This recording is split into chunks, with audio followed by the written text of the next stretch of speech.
اگر آپ نے ابھی تک ہمارا چینل سبسکرائب نہیں کیا تو ابھی سبسکرائب کریں اور بیل آئیکن کو کلک کر کے ہماری لیٹسٹ ویڈیوز کے بارے میں اپڈیٹ جانیں. قابل تعریف ہے اور بہت خوشی کا دن ہے کہ آج کے دن ہمارے بھائی عزیزم محمد کلیم کا حفظ قرآن تکمیل کو پہنچا.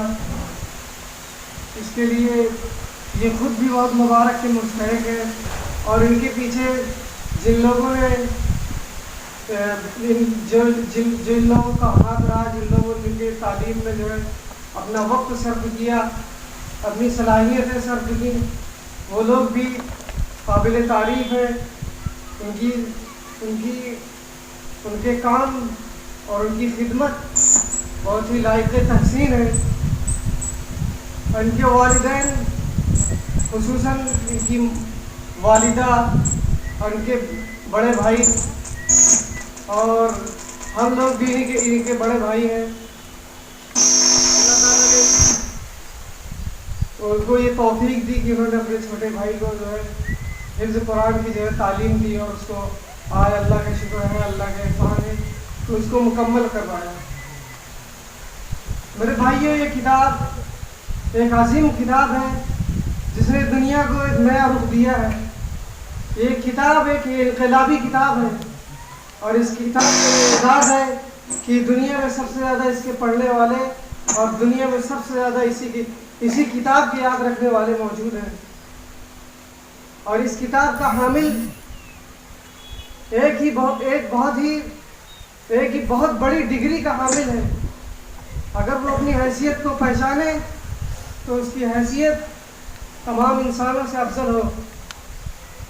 اگر وہ حیثیت پہچانے اپنی تو اس کی انبیاء کے بعد اس کی ایک داعی کی حیثیت سے اور ایک قرآن کے حامل کی حیثیت سے بڑی اہمیت کے حامل ہے.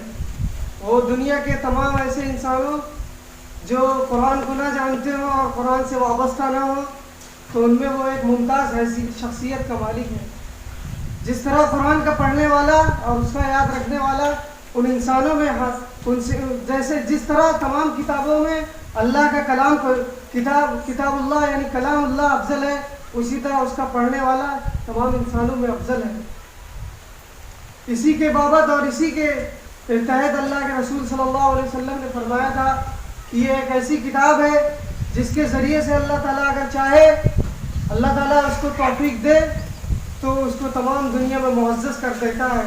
اللہ کے رسول نے فرمایا ان اللہ یرفع بهذا الکتاب اقواما ویضع به الاخرین، کہ کچھ لوگوں کا اللہ تعالیٰ اسی کے ذریعے سے، اسی پر عمل کرنے کی وجہ سے اور اسی کو ہاتھ میں تھام کر دنیا کو ہدایت پہنچانے والوں کو اللہ تعالیٰ سربلندی کا راستہ عطا کرتا ہے، اور پھر اسی طرح اس کو ترک کرنے والوں کو اور اس کو پسے پشت ڈال دینے والوں کو اللہ تعالیٰ جو ہے ذلت کی گھاٹیوں میں ڈال دیتا ہے. میرے بھائی، یہ ہے کہ یہ عظیم ترین کتاب ہے جو انسانیت کے لیے سراپا ہدایت اور رہنمائی کا ذریعہ ہے. یہی وہ کتاب ہے اور اسی طرح اللہ کے رسول صلی اللہ علیہ وسلم کی سنتیں اور اللہ کے رسول کی حدیثیں ہیں جو تمام انسانیت کے لیے ہدایت اور رہنمائی کا ذریعہ ہیں.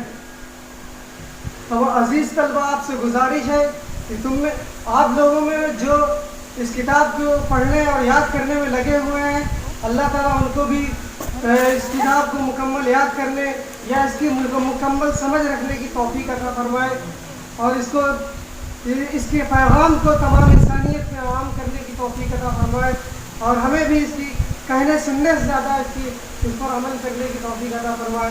وآخر دعوانا الحمدللہ.